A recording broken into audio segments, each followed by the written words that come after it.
এই নূপুর, তোর কাছে মরিচ হবে? আমার মরিচগুলো শেষ হয়ে গেছে। এই নাও মরিচ বুড়িমা। মাত্র 2টা মরিচ? এই মরিচ দিয়ে তো ভাতই চাল লাগবে না। তুই তো জানিসই মরিচ ছাড়া আমি ভাত খেতে পারি না। আর তো নেই বুড়িমা, একদিন হয়তো দেখা যাবে এই এলাকার সব মরিচ তুমি একাই শেষ করে ফেলেছো। হয়েছে, আর কিছু বলতে হবে না। আমি 2টো মরিচ দিয়ে কাজ চালিয়ে নেব। বুড়ি মরিচ নিয়ে তার বাড়ি ফিরলো আর সেগুলো কচলিয়ে ভাত খাওয়া শুরু করলো।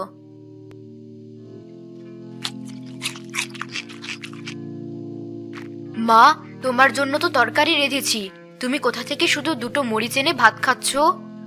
ওসব ঝাল ছাড়া তরকারি আমার ভালো লাগে না। তার থেকে মরিচ দিয়ে ডলে ভাত খেলেই তৃপ্তি পাই আমি। তোমার জন্য তরকারিতে বেশি মরিচ দিলে তো আমরা কেউ আর তরকারি খেতে পারি না, মরিচও সব তাড়াতাড়ি শেষ হয়ে যায়। থাক, তোদের আর কষ্ট করতে হবে না। আমার মরিচ খাওয়ার ইচ্ছা আমি নিজেই পূরণ করব।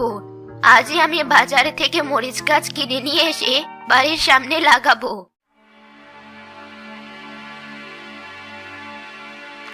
বুড়িমা, তুমি আবার এই বয়সে ক্ষেত খামার করা শুরু করলে নাকি? আমি একটু বেশি মরিচ খাই বলে সবার নাকি অসুবিধা হয়, তাই নিজের মরিচের ব্যবস্থা নিজেই করছি। ঠিক আছে, করো। পারলে আমাদেরকেও কয়টা মরিচ দিও। দেখি, নিজের যদি কম না পড়ে তখন তোদের সবাইকে দেব।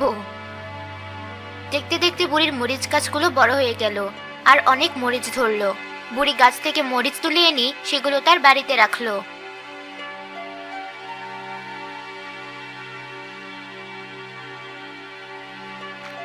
মা, তোমার গাছগুলোতে তো অনেক মরিচ ধরেছে, এবার আর আমাদের মরিচ কিনতে হবে না। কেন কিনবি না মরিচ? এই মরিচগুলো তোদের জন্য নয়, শুধু আমার জন্য। তোরা নিজেদের ব্যবস্থা নিজেরাই কর। আচ্ছা মা, তুমি না দিতে চাইলে আর কি করার। অনেক মরিচ পেয়েছো দেখছি বুড়িমা। তুমি না বলেছিলে আমাকে মরিচ দিবে? এবার দাও, দেখি কেমন ঝাল। ওটা তো আমি এমনি মজা করে বলেছিলাম, কোনো মরিচ টরিচ দিতে পারবো না আমি। তোমার মরিচ তাহলে তুমি কাউকেই দেবে না বুড়িমা? সেদিন যে আমার থেকে 2টো মরিচ নিয়েছিলে, মনে আছে তো? হ্যাঁ, এখান থেকে তোর 2টো মরিচ নিয়ে যা।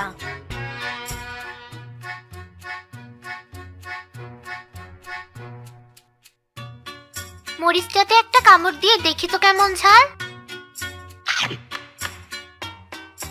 বাহ, বেশ ঝাল তো। এবার তোমার বেশি বেশি মরিচ খাওয়ার স্বপ্ন পূরণ হবে বুড়িমা। আচ্ছা মা, আমি তরকারি রাখতে গেলাম। আমার জন্য ভাত ছাড়া আর কিছু রাঁধিস না, আমার তরকারি আজ আমি নিজেই রাঁধবো। ঠিক আছে, আমি তোমাকে কিছু কাঁচা সবজি আর মাছ দিয়ে যাচ্ছি। দিয়ে যা, আমি মরিচগুলো কেটে রাখি। এই নাও মা, তোমার সবজি। একটা তরকারিতে এতগুলো মরিচ দিবি তুমি? হ্যাঁ দেব, তাতে তোর কি? তোকে তো আর খেতে হবে না এসব। তোমার তো পেট খারাপ করবে মা। কিছুই হবে না আমার, সর সামনে থেকে। আমার তরকারিটা রাখতে দে। মা, নানি কোথায়? আমাদের সাথে খাবে না আজ? না, তোর নানির কাছে আমাদের তরকারি ঝাল লাগে না, তাই সে নিজের মতো বেশি করে মরিচ দিয়ে তরকারি রেঁধে খাচ্ছে। বলো কি? তাহলে তো খাওয়া শেষে নানির কাছে যেতে হয় একবার। নানির তরকারিটাও একটু খেয়ে দেখবো কেমন লাগে। যাক, অবশেষে তরকারিটা রাধা শেষ হলো। নানি, তোমার তরকারি রাধা শেষ? বেশ সুন্দর সুবাস তো। আমি একটু খেয়ে দেখি কেমন হয়েছে।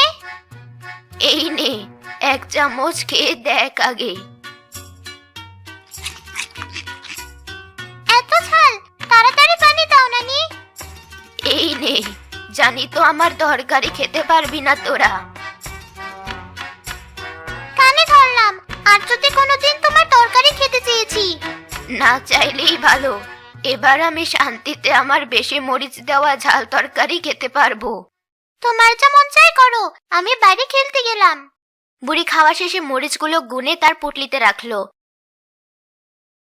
সে বিকেলে ঘুমের মধ্যে স্বপ্নে দেখলো সে এক বিশাল আকারের মরিচের উপর বসে আছে আর তার আশেপাশে ছোট ছোট অনেক মরিচের বৃষ্টি পড়ছে। দেখ সবাই, আমি কতগুলো বড়ই পেড়ে নিয়ে এসেছি তোদের জন্য। এগুলো ভর্তা করে খেলে অনেক মজা লাগবে। ঠিক বলেছিস, দাঁড়া, আমি তাহলে আমার বাড়ি থেকে নুন নিয়ে আসি। আমি ধনেপাতা নিয়ে আসি। আমি সরিষার তেল আর চিনি নিয়ে এখনই হাজির হচ্ছি। মরিচ ছাড়া তো আর কিছু বাকি নেই, আমি তাহলে মরিচই নিয়ে আসি। ঠিক আছে, সবাই তাড়াতাড়ি এগুলো নিয়ে এসে এখানে হাজির হও। পরে কারো ভাগে কম পড়লে কিন্তু আমাকে দোষ দিতে পারবে না। বাড়িতে তো এলাম, কিন্তু মরিচ তো দেখছি কম। এগুলো নিয়ে গেলে তো মা আবার পরে বকবে। এক কাজ করি, নানির ঘরে যাই।